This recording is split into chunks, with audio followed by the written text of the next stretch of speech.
Bom, o filme de hoje é uma mistura de vários documentários completamente diferentes, então você tem desde um Wolfpack até um jogo de cena passando por um Era Hotel Cambridge. Se essa mistura aí parece muito doida, aguardem que a gente já explica tudo. Só coisa fina.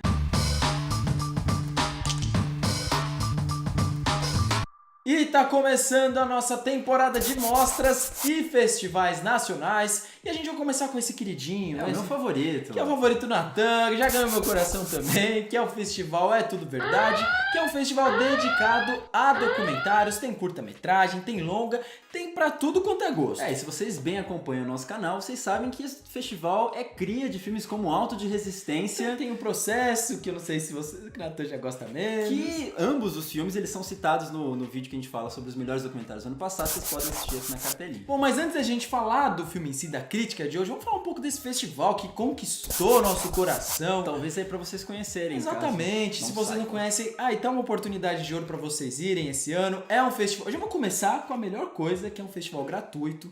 Ele já está na sua 24ª edição. Ele acontece do dia 4 ao dia 14 em São Paulo e do dia 8 ao dia 14 no Rio de Janeiro.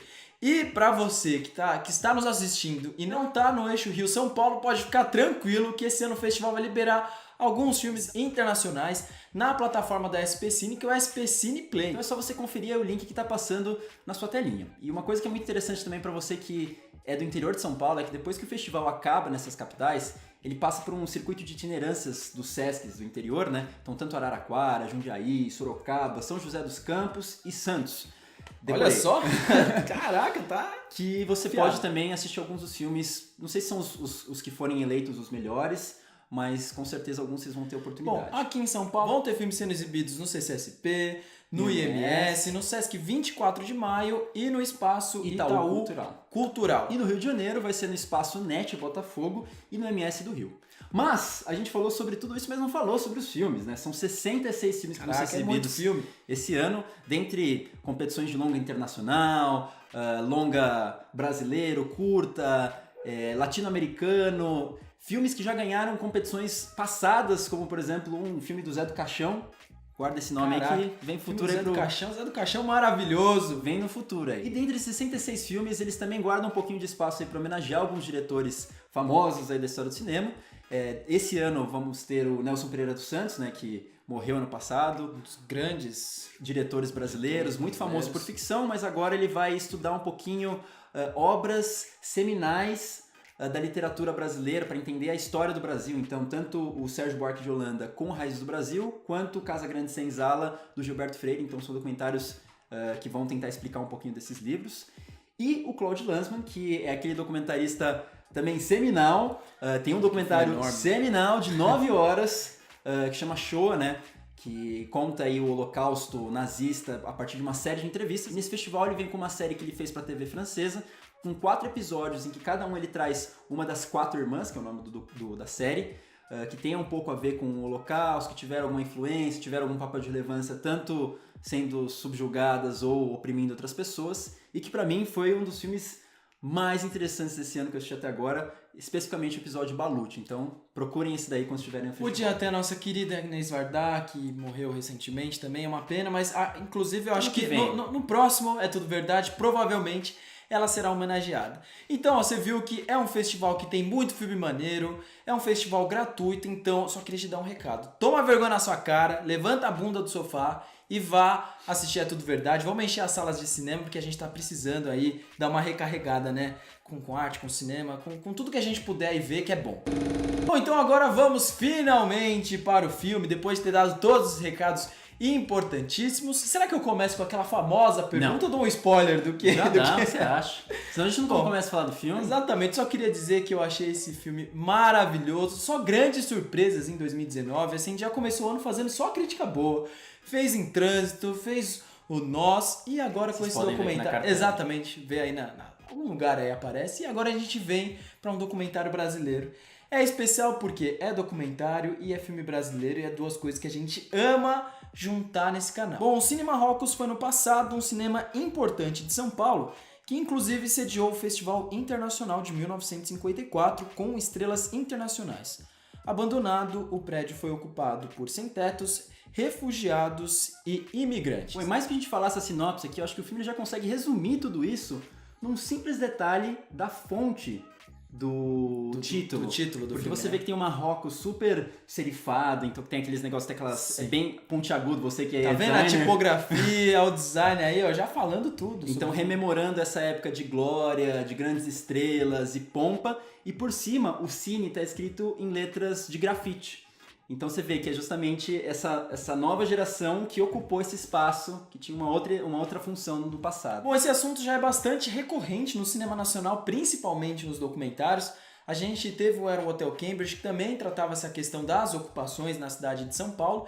E a gente tem um outro documentário muito interessante, só que esse é curta-metragem, a gente vai deixar o link aqui embaixo, que se chama Ocupação Hotel Cambridge, de uma diretora chamada Andréa Mendonça, que é muito interessante também porque ele desmistifica, né? Ele humaniza essa pessoa que a gente tanto demoniza, né? Essas pessoas sem teto, que às vezes acabam ocupando esses lugares que são abandonados na cidade de São Paulo. Então ele traz um outro olhar bastante interessante aí sobre o assunto que esse filme também traz, acho que né? os 3 filmes fazem, não vamos desmerecer o Era Hotel Cambridge também. Não, o Era Hotel Cambridge é um ótimo, excelente filme, gosto muito também. Esse filme também ele tem um pouco de uma coisa híbrida, né? Que ele mistura um pouco de documentário e ficção, que já me lembra aquela frase que eu falei lá no começo do vídeo, citando aqueles 3 filmes, que eu quero explicar um pouquinho por que eu acho que tem essa relação, né? Começando pelo Jogo de Cena. O Jogo de Cena, que é um filme do Eduardo Coutinho, que a gente já citou outras vezes aqui, ele é conhecido por ter aquelas entrevistas em que você não sabe se as personagens são atrizes ou se elas são pessoas contando sobre a vida comum delas. E aqui nesse filme eu acho que também tem um pouquinho disso, né? Porque tem um personagem logo no começo que ele começa falando assim, vocês não devem confiar em mim. Sim. E aí depois uma cena logo a seguir a gente vê que essa equipe de cinema, eles estão montando umas dinâmicas com o grupo e ele meio que toma o protagonismo de tudo, ele começa a dirigir a galera e você fala, putz, será que ele vai se encaminhar para uma coisa desse tipo? Em alguns momentos que tem outros depoimentos eu também tenho um pouco essa sensação, mas eu sinto que essa é uma coisa que pra mim, uma das poucas coisas do filme que eu não gosto totalmente, porque eu acho que ele promete que vai existir um debate como esse que acontece no Jogo de Cena, mas logo depois ele vai discutir as histórias pessoais desses personagens e meio que relega isso. Então o problema... Pra mim, nessa questão, meio que a gente tá fazendo, subvertendo o vídeo, né? A gente tá começando a falar de coisas negativas. Mas o problema com essa parte do filme não é nem o fato dele querer suscitar esse debate. O problema é que ele não desenvolve mais adiante. Não sei se você tem alguma Bom, eu acho, assim, já começando aqui as antigas, eu não concordo muito com isso. Eu não conseguiria fazer um comparativo ao Eduardo Coutinho nesse sentido também. O que eu digo não é nem comparar ao Eduardo Coutinho, eu comparo a dinâmica que ele Mas cria de você querer... Eu acho que você talvez tenha criado uma expectativa e dentro disso eu acho que o filme ele vai para um outro caminho, mas não necessariamente é um caminho ruim, assim, não, porque eu não acho que seja. Eu acho que a forma como ele trata, como ele traz protagonismo àquelas pessoas e como ele ao mesmo tempo consegue fazer referência aos filmes, ao cinema Marrocos, ao próprio local que também é um personagem, eu acho que ele faz isso com uma certa maestria, que ele consegue dividir tudo isso muito bem. É por isso que eu falo, por isso que eu citei esses 3 filmes, porque eu acho que ele tem essas 3 frentes de ataque, que eu acho que funciona muito bem nessas duas, mas esse começo, principalmente com esse personagem, que ele dá toda uma aura mística em relação a ele, que ele volta lá na frente, talvez se o filme tivesse só se restringido a essas 2 outras frentes, eu acho que o filme seria intocável. Bom, ele poderia trazer esse assunto de uma maneira densa, bastante triste, mas pelo contrário, ele traz de uma maneira muito leve, até quase lúdica, por um aspecto muito interessante, que é a questão das encenações, né? A grande ideia, assim, do filme, que eu acho que faz o filme, né? Exatamente, porque... Enfim, era um cinema, se transformou numa ocupação e essas pessoas chegam e transformam aquela ocupação novamente em um cinema e levam para aquelas pessoas que ali residem filmes que até então talvez elas não teriam nenhum tipo de contato e mais, ele leva isso para uma outra esfera, porque ele faz com que essas pessoas tenham oficinas e que elas possam reencenar algumas cenas desses filmes. Isso assim para mim... foi o que mais me emocionou até em alguns aspectos, ver eles ensinando, parece que eles se transformam de fato, deixam aquela realidade que eles vivem de lado e eles passam a viver em um outro mundo, né? Eles até parecem crianças. Criam um mundo particular deles. Exatamente. Que tem muito a ver com esse segundo filme que eu citei, que é o Wolfpack, que é um filme americano, grupo de irmãos, na verdade, né? Que viveu meio que quase que enclausurado assistindo filmes americanos e eles meio que reencenam cenas dos filmes favoritos deles. E aí, acho que como nesse Wolfpack, os moradores eles ocupam essa posição quase que inalcançável dessas estrelas, essas estrelas que possuem os filmes, eles por sua vez possuem esse prédio agora. Uma vez essas estrelas pisaram nesse prédio, agora quem está pisando nos filmes são essas pessoas. Então, o que eu acho que tá por trás, uma mensagem política por trás disso tudo, é que a identidade, a propriedade, essas noções, elas são muito transitórias. Uma vez eu posso possuir isso, outra vez eu posso ressignificar, mas não necessariamente ofuscando, apagando o que existiu. Essa junção, essa dialética das coisas, eu acho que o que está por trás dessas ocupações. Já que as pessoas não estão utilizando esses espaços, nós vamos repaginá-los, ressignificá-los, mas não esquecendo a história que existe por trás disso. Exatamente. E eu acho que aí entra o papel importantíssimo do documentário, que mais uma vez ele está trazendo uma realidade que muitas pessoas às vezes não conhecem. Tem um grande preconceito, né? Isso é citado até mesmo não só nesse filme, mas no Cambridge, no próprio curta-metragem que eu citei, que não são bandidos, são pessoas que por falta de oportunidades foram para lá, mas são pessoas com histórias maravilhosas, são pessoas interessantíssimas. Então, trazer essas figuras e mostrar o depoimento delas, assim, mostra um lado totalmente diferente daquilo que as pessoas veem, né? E eu acho que na televisão, por exemplo. E eu acho que existe muita perspicácia do diretor em trazer um pouco desse imaginário do passado dessas pessoas. Porque Sim. todas elas, como eu disse, né, elas ressignificaram esse espaço, mas elas trazem histórias, trazem um passado carregando junto com elas. E pra mim, uma das personagens mais interessantes nisso é uma moça que no passado era modelo, bailarina. Sim, também é a minha que mais me interessa. Que tem a ver com o terceiro filme que eu vou comentar um pouquinho mais adiante, principalmente com a cena final que eu acho belíssima, mas eu acho que é muito legal porque em vários desses depoimentos que esses personagens dão, além do cinegrafista focar no personagem, você foca no espaço que essa personagem ressignificou desse cinema rock. Então você vê que na entrevista dessa moça, você vê todo um papel de parede meio infantil, e várias fotos dela criança dançando, um álbum de fotografias de quando ela era jovem. Você vê que essa personagem, ela nunca deixou esse passado de lado, talvez ela nunca tenha superado isso, porque ela fala de alguma questão de depressão. E você vê que isso acaba se contagiando para esse espaço. Você vê que esse espaço público é uma extensão do ser humano, que acho que é exatamente essa questão do planejamento urbano, de você tornar esses espaços não simplesmente mortos, não simplesmente um espaço de concreto, mas você tornar esses equipamentos sociais espaços de convivência, espaços de formação de história pessoal e também de uma cidade. Então acho que é muito interessante o filme ele filmar essas periferias do quadro, essas periferias da história dela e como essa história se estende para o filme, porque eu acho que não é um teórico vindo e falando assim, as ocupações, os prédios são coisas importantes para a história, para a memória da cidade de São Paulo. Não, você está vendo isso em tela por questões, por detalhes muito pequenos. E a gente não pode se esquecer que o Cine Marrocos, ele é um grande personagem que abraça todos esses outros que contam as suas histórias, né? Porque a gente vê suas histórias ali na sua estrutura, na sua arquitetura, né? Nas rachaduras, né?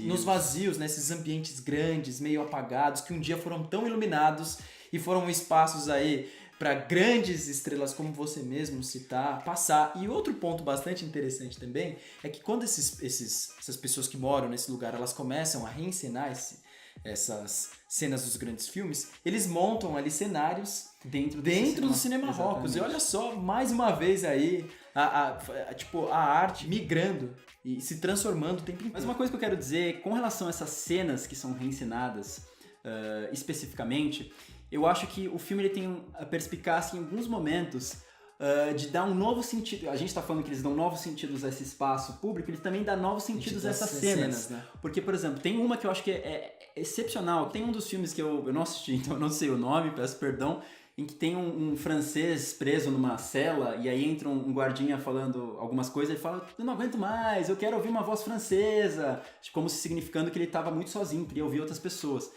E você vê um dos congoleses, que é o que reencena esse momento, em que ele faz essa mesma coisa, só que ele fala o seguinte, there's no voice in Congo. O que a gente, interpretando desse ponto de vista da cena, a gente entende, ele tá reencenando, então ele não está escutando nenhuma voz em congolês, ele quer sair, não aguenta mais.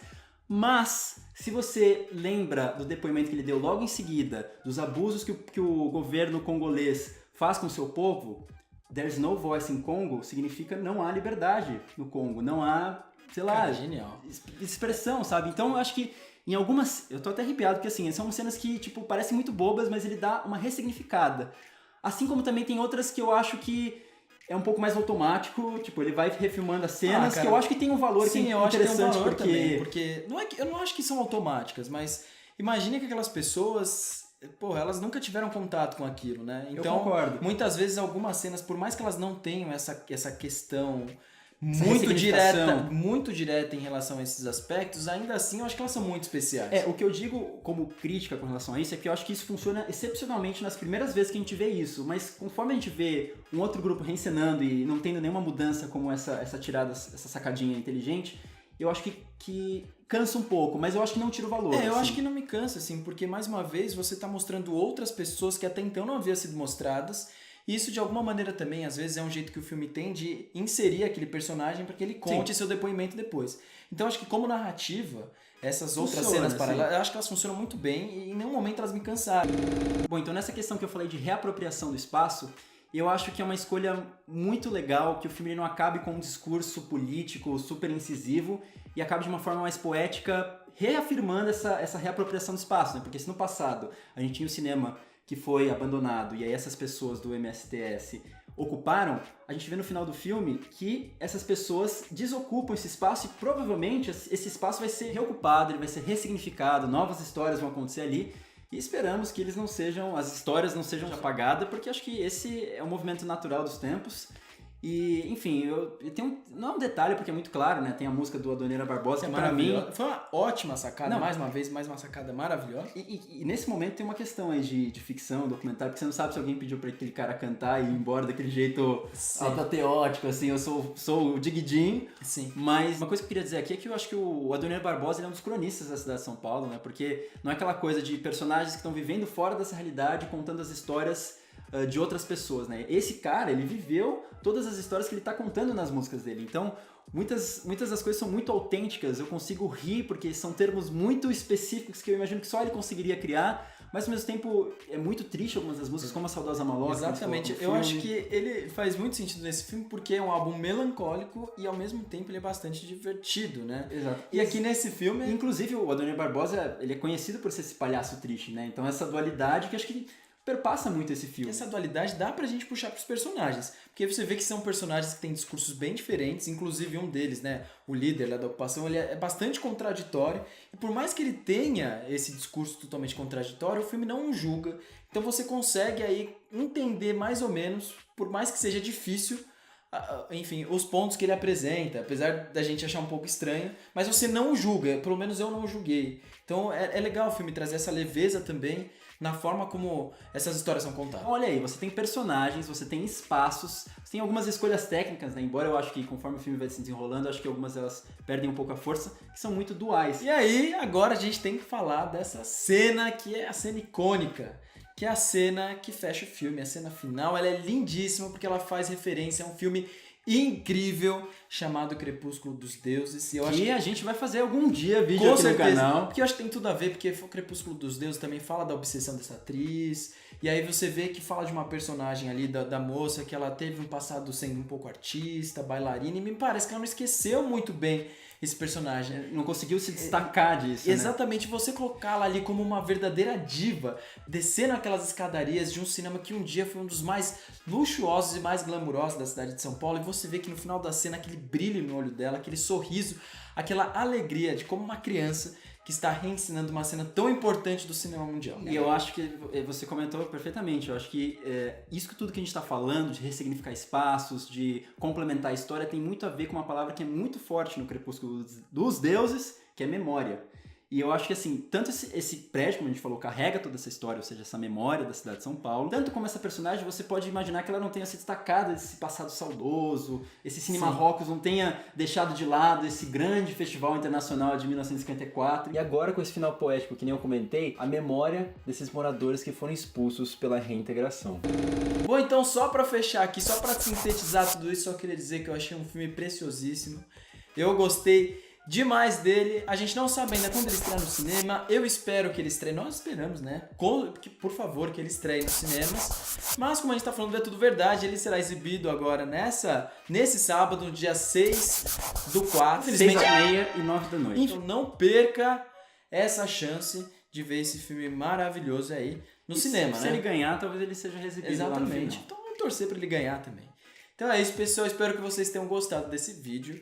Até a próxima e valeu!